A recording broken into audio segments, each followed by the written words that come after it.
Europe 1. Le journal Christophe Lamar. Bonjour Christophe. Bonjour Dimitri, bonjour à tous. Certains cherchent un train ou un bus, d'autres attendent toujours de savoir s'ils pourront mettre de l'essence dans leur réservoir. La journée s'annonce compliquée à plus d'un titre.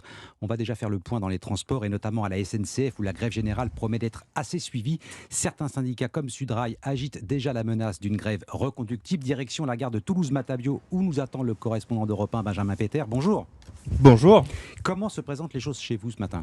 Eh bien écoutez, malgré l'annonce d'un TER sur deux supprimé ici en Occitanie, ça circule plutôt bien pour le moment. J'ai croisé des voyageurs soulagés de pouvoir prendre leur train ce matin. Beaucoup ont vérifié en fait toute la journée d'hier sur Internet, un peu dans l'angoisse, si leur liaison était maintenue. Là où ça coince le plus, c'est pour les liaisons régionales à destination de Toulouse. Gaëtan, qui habite à Castres, s'est fait piéger. Je dois changer de train, j'ai mon TER qui est annulé de Castres. Je l'ai su hier soir et je pars à Paris dans 10 minutes. Vous avez dû faire quoi alors pour venir de Castres ? Là, me lever à 4h du matin. Je me suis fait amener avec ma voiture. Ma copine revient sur Castres et va travailler directement dans la foulée. Je suis énervé, je les comprends. Sauf que ça aurait été plus sympa de nous le dire, prévoyez de faire autrement, mais pas quelques heures avant. Mais c'est à 19h que je l'ai su.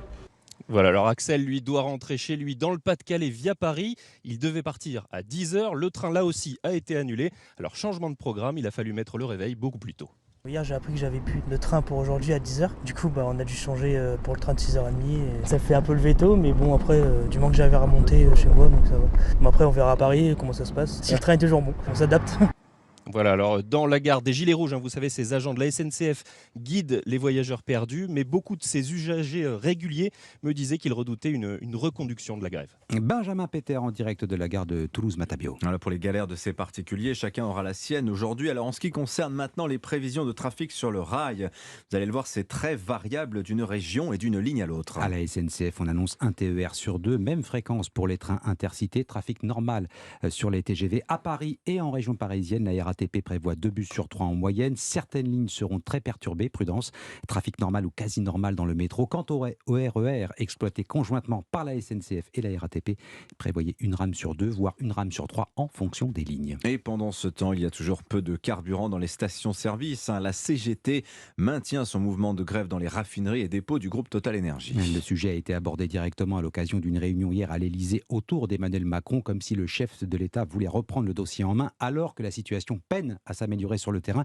C'est ce que l'on va voir maintenant avec vous, Baptiste Morin. Bonjour. Bonjour. Baptiste, est-ce que l'on peut parler d'une amélioration de la situation dans les stations-service, même si c'est une lente amélioration ? Légèrement, oui. 28,1% des stations-service sont en manque d'au moins un carburant. Les livraisons ont repris à un rythme plus fort hier. C'était attendu après le week-end. La situation reste tendue en Bourgogne-Franche-Comté, en Île-de-France, en Auvergne-Rhône-Alpes et dans le centre Val-de-Loire. On compte plus d'une station sur 3 en difficulté dans ces régions. Et rappelons que 5 sites Total Énergie sont toujours en grève et qu'après le dépôt de Dunkerque jeudi dernier, c'est le dépôt de Fézin qui fait l'objet de réquisitions depuis hier, ce qui devrait aider lentement à approvisionner la Bourgogne. Baptiste, la mobilisation va s'étendre aujourd'hui notamment à la fonction publique. Elle va concerner notamment les hôpitaux, les écoles. Cette journée va-t-elle servir de test pour la CGT ? Complètement, et pas que pour la CGT. 4 syndicats appellent à cette journée de grève interprofessionnelle pour l'augmentation des salaires et la défense du droit de grève. La CGT donc, mais aussi FO, Solidaire et FSU. FO Transport a lancé un appel au débrayage jusqu'à vendredi. À la SNCF, Sudrail souhaite reconduire le mouvement, mais tout dépendra de l'ampleur de la mobilisation aujourd'hui. Impossible à prédire évidemment, mais 2 indications. D'abord, la marche organisée par la NUP pour le pouvoir d'achat dimanche dernier. Elle n'a rassemblé que 30 000 participants selon la police. Et puis, les prévisions de trafic pour aujourd'hui que vous venez de donner, Christophe, elles ne laissent pas présager d'un mardi noir. Explication en direct de Baptiste Morin du service économie d'Europe 1. Elle a 2 revendications à cet appel à la grève aujourd'hui, le droit de grève et la hausse des salaires. Les TPE, les très petites entreprises, sont confrontées elles aussi à ces revendications. Et sans parvenir toujours à le résoudre, elles doivent jongler avec le remboursement des prêts garantis par l'État et l'explosion de leurs coûts de production. La crise Covid l'avait éloigné, mais avec la fin des aides, le mur des faillites se rapproche, plus 70%.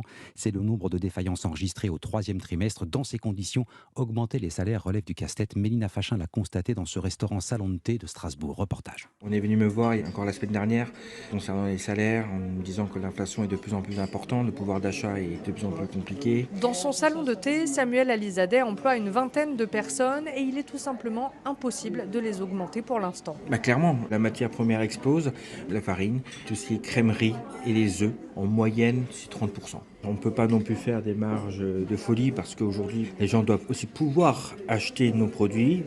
Et sur l'énergie, c'est ce qui nous plombe le plus, qui nous fait le plus peur. Alors pour essayer d'aider quand même ses salariés, il va mettre en place des primes ponctuelles et au lieu d'avoir recours à des extras, il autorise ceux qui le souhaitent, comme Sergio, serveur, à faire davantage d'heures supplémentaires. Il faut travailler plus pour avoir un tout petit peu plus. Par exemple, aujourd'hui, j'ai commencé à 7h30 et je termine à 19h. Normalement, je devrais terminer à 15h.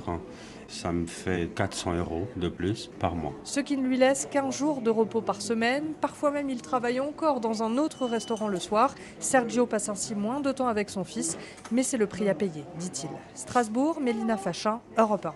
Alors, est-ce aux entreprises de régler la facture de l'inflation? On posera la question à François Asselin, le président de la CPME, la Confédération des petites et moyennes entreprises, est notre invité dans un instant. 7h07 sur Europe 1. L'enquête sur la mort de Lola a conduit une femme en prison. La principale suspecte a reconnu hier une partie des faits. Et cette Algérienne de 24 ans, sans domicile fixe et sans titre de séjour valable, faisait l'objet d'une obligation de quitter le territoire. Selon une source proche de l'enquête, elle aurait fait vivre un véritable calvaire à la collégienne de 12 ans. Elle a été mise en examen pour meurtre, viol accompagné d'actes de torture ou de barbarie.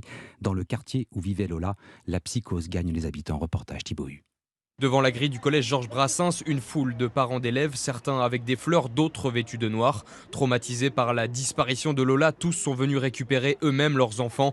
Désormais, Anissa, maman d'une collégienne, fera la sortie des classes tous les jours. C'est proche de nous, je connais très bien la fille. On a tous peur, même nous les parents, même les enfants aussi. À côté d'elle, sa petite fille, Kenaya, lui serre la main et ne la lâchera pas. Lola, c'était son amie, sa camarade dans la cour de récréation, alors pour elle aussi, pas question d'aller comme avant, seule au collège. Je préfère que maman soit là pour aller à l'école, pour m'accompagner, parce que j'ai un peu peur. Et à la maison, le discours a changé. Depuis le drame, Amel répète chaque jour à sa fille, une élève de 5e, les règles de prudence. Je lui dis de ne pas faire confiance, de faire attention, de ne pas parler aux inconnus. C'est vrai, avant qu'on lui disait parle pas aux hommes et tout ça, maintenant c'est même aux femmes. Prends pas l'ascenseur avec un inconnu, un voisin, je pense au pire. C'est la psychose. Et depuis hier, des cellules de soutien psychologique sont ouvertes dans le collège, mais aussi dans les autres établissements du quartier. Un reportage dans le 19e arrondissement de Paris, Thibaut Hu. Allez, le football, Karim Benzema décroche la consécration suprême, le Ballon d'Or à 34 ans. Ouais, la plus prestigieuse récompense individuelle pour un footballeur, Karim Benzema est le 5e joueur français à être distingué au terme d'une saison exceptionnelle. Récit d'une soirée magique, Cyril de la Morinerie. Le vainqueur du Ballon d'Or